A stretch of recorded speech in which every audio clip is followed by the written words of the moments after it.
I want to give all praises to Yahweh, Ba'ashem, Yahweh Shai, Ba'ashem, Rakakadash. Double honors to the elders and apostles and the bishops at Great Millstone, GMS, who teach well, who rule well, labor night and day, making sure that the 144,000 are well fed, the hopeful elect, 1/3.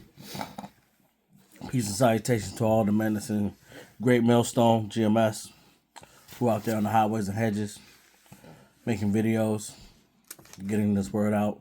To all the Aqua that listen in silence, shalom to you. Doing as the scriptures command to be silent. And peace and salutations to all other members, remnants, that might look like these nations, but they are in fact Israelites. They just look like other nations, but they are in fact part of the 144,000 hopeful elect. May this lesson be edifying to all the Akim and to all that listen. Shalom.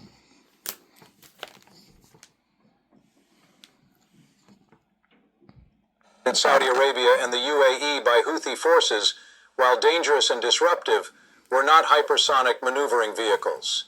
They were ballistic, predictable, following arcs that Patriot's fire control radar could calculate and respond to within its operational parameters. The Fatah is not following those arcs. I want to pause that. So if you're up on current events, this is today is actually March the 1st. Yesterday was February the 28th, and that was the last day of February 2026. And the United States that morning bombed on Iran.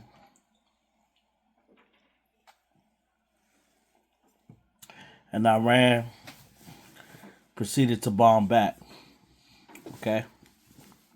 So just in case if you're not up with current events and what's going on, I'm going to get to more current events. All right? So what this guy's talking about, Israel has an Iron Dome. All right? And they basically have weapons that can shoot down other missiles that's trying to hit theirs before it intercepts to the ground. But as you're going to hear further in the video, that Iran have missiles that go so fast and can move around that Iran cannot stop their missiles. And we're going to get further into that in the video. And the Patriot, like the Arrow system we discussed in our earlier coverage, was not designed around a threat profile that includes a maneuvering hypersonic warhead arriving at Mach 13 in its terminal phase. The intercept window, incoming threat, is being compressed by the speed of the incoming missiles to a point where the system is operating at the very edge of its designed can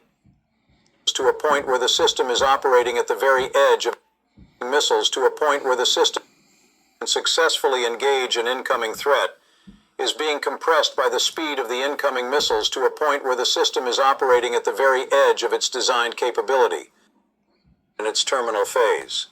The intercept window, the narrow slice of time and geometry in which a Patriot interceptor can successfully engage an incoming threat, is being compressed by the speed of the incoming missiles to a point where the system is operating at the very edge of its designed capability. And at the edge of designed capability, in a sustained high-volume engagement, systems fail to perform at their rated specifications. That failure is visible on the screens coming out of Tel Aviv right now. There is a compounding factor that nobody in the initial planning of this operation adequately addressed publicly, though defense analysts had raised it privately for years. When you operate Iron Dome and Patriot in the same geographic space, against the same incoming threat stream, you create coordination challenges. Both systems need to track the same targets.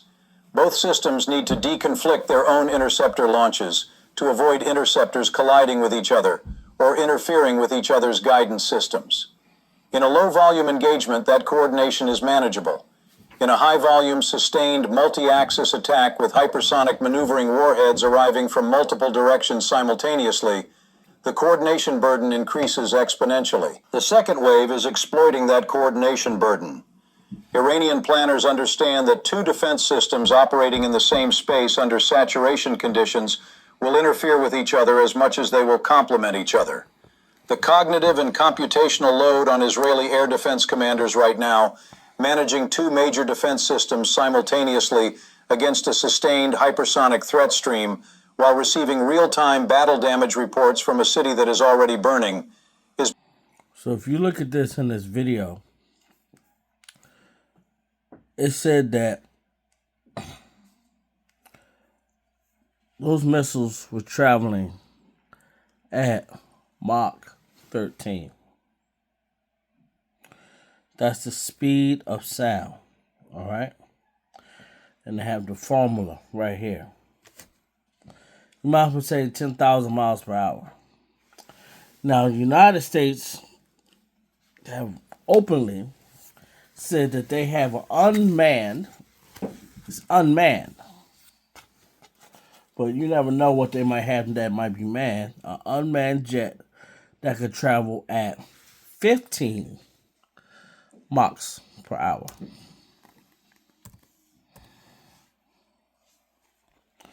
It's 11,000.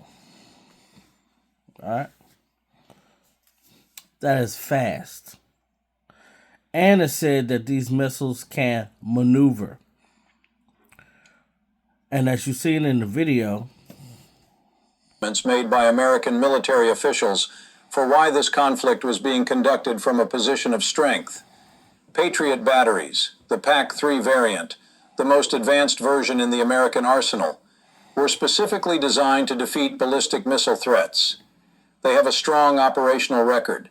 The PAC-3 variant, the most advanced version in the American arsenal, were specifically designed PAC-3 variant, the most advanced version in the American, because its presence in this theater was one of the central arguments made by American military officials for why this conflict was being conducted from a position of strength. Patriot batteries, the PAC-3 variant, the most advanced version in the American arsenal, were specifically designed to defeat ballistic missile threats. They have a strong... Now look how that missile, that one missile that was sitting up in the air, and what did it do? It just came down to the ground like that. That shows you the power, what is going on out here. That human beings can make things to be great or to be utterly destructive and to cause so much evil. But these are things that are supposed to happen in these last days. Ah, man, my hand. It shows you what someone can do when they want to use technology in a wicked way.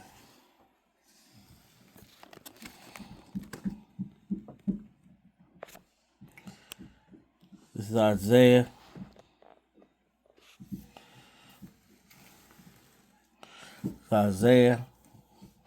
chapter 60, verse 22. A little one shall become 1,000, and a small one, a strong nation. I, the Lord, will haste in his time. Oh, this is not actually the right scripture I was looking for. Salakia on that one.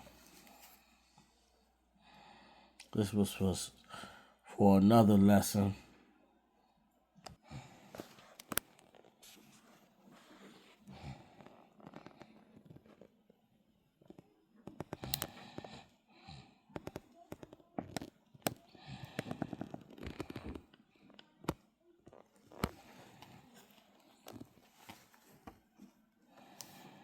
That's the sound of an American oil company. States military began major combat operations in Iran. Our objective is to defend the American people by eliminating imminent threats from the Iranian regime, a vicious group of very hard terrible people. President Donald Trump delivering the news from his Mar-a-Lago estate, a joint attack with Israel leading to chaos in the Middle East. This was the scene as the Israeli Air Force prepared for the attack. Their target, Iran's supreme leader, its president, and the head of the armed forces. An Israeli military official says several senior figures were killed, but they have not yet named any names.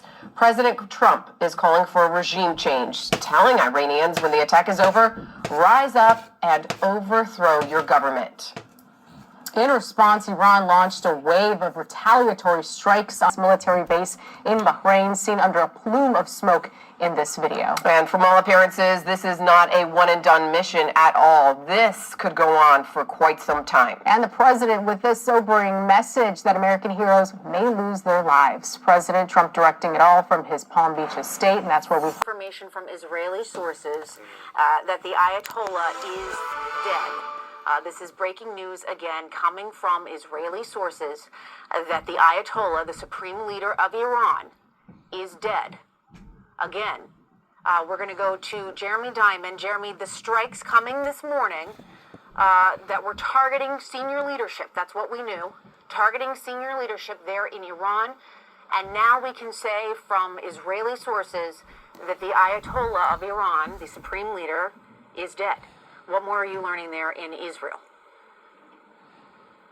That's right, Jessica. Two Israeli sources telling me and my colleague Tal Shalev that Israel has confirmed that the supreme leader of Iran, Ayatollah Ali Khamenei, has been killed as a result of those Israeli strikes that took place earlier today.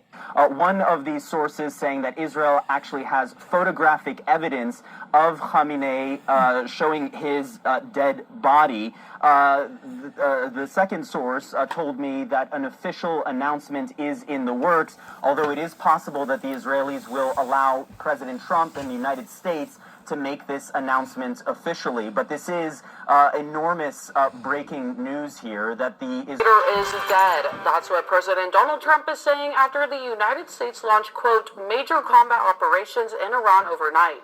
Thank you for choosing KTSM 9 News Weekend. I'm Tirza Ortiz. Iran has since retaliated, striking several targets throughout the Middle East. Our DC's Raquel Martin is covering offensive and tells us how lawmakers are reacting to all of this. Video shows the moment the U.S. and Israel launched strikes on Iran Saturday, targeting Iran's military capabilities and top government sites. President Donald Trump confirming Iran's supreme leader was among the top government officials killed in the blasts. This regime will soon learn that no one should challenge the strength and might of the United States. From Mar-a-Lago, President Donald Trump issued this warning shortly after the strikes began.